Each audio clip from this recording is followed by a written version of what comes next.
Ladies and gentlemen, this may very well be our last official visit to the United States before retiring from office next year.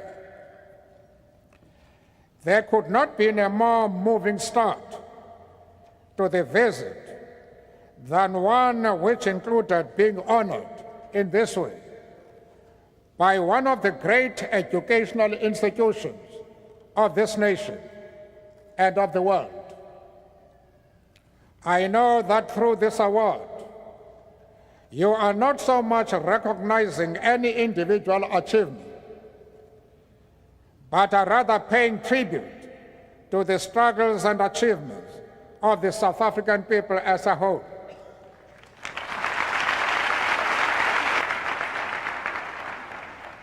I humbly accept the award in that spirit, while at the same time wishing you to know that we are not unaware of nor unmoved by the great compliment you pay us by conferring this degree at a specially convened convocation. To join George Washington and Winston Churchill as the other recipients of such an award conferred at a specially convened convocation is not only a singular honor, it also holds a great symbolic significance to the mind and to the future memory of this great American institution. The name of an African is now added to those two illustrious leaders of the Western world.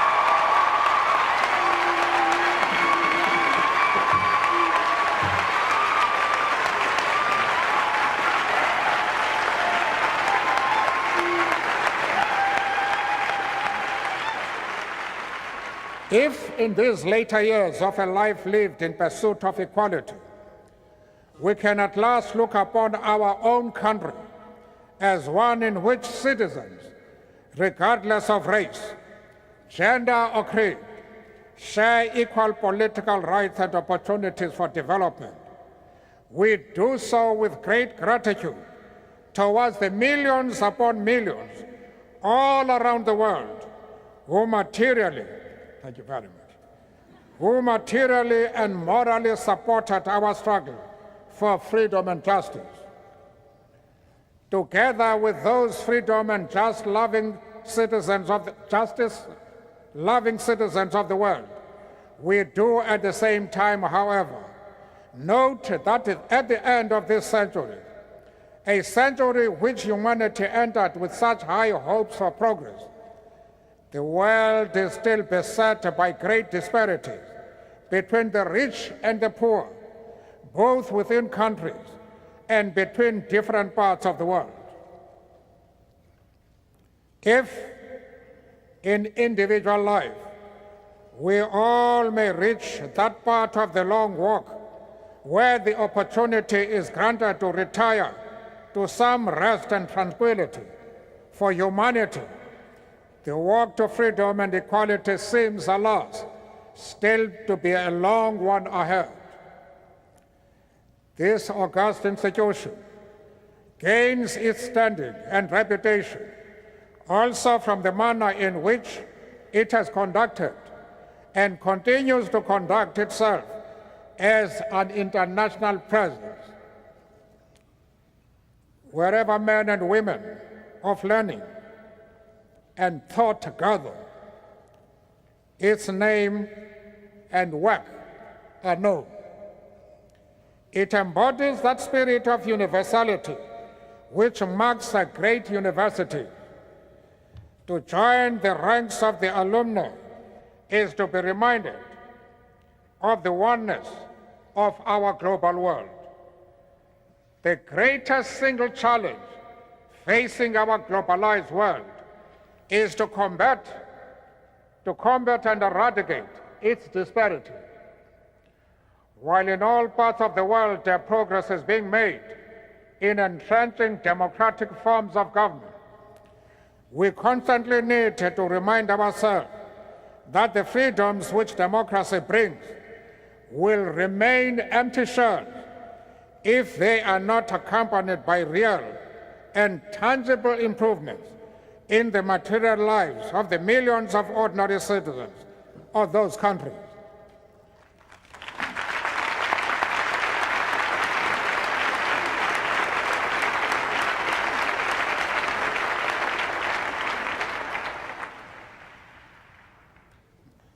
Where men and women and children go burdened with hunger, suffering from preventable diseases, languishing in ignorance and illiteracy, or finding themselves bereft of decent shelter, talk of democracy and freedom that does not recognize these material aspects can ring hollow and erode the confidence exactly in those values we seek to promote. Hence, our universal obligation towards the building of a world in which there shall be greater equality among nations and among citizens of nations. The disparity between the developed and developing world, between North and South, reflects itself also in the sphere of educational and intellectual resources.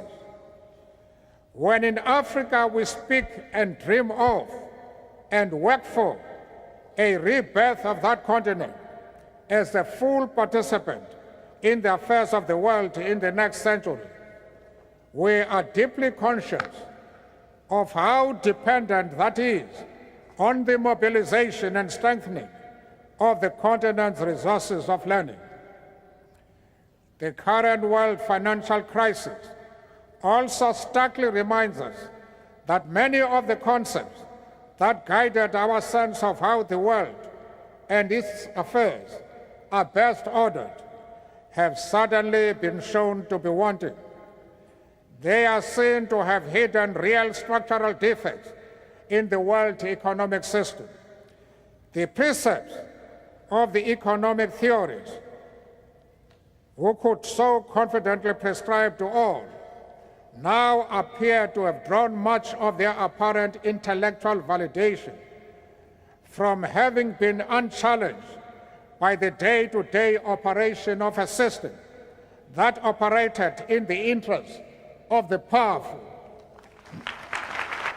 Not only does this crisis call for fundamental rethinking and reconceptualization on the part of the theorists of the North, it more particularly and urgently emphasizes the need for thinkers and intellectuals of the developing world to sharpen their skills and analysis, and for a genuine partnership between those of the North and the South in helping shape a world order that answers to the shared and common needs of all the people, and not just the rich.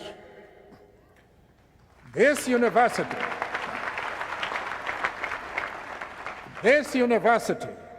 already has had a long partnership of learning and teaching with the South African people.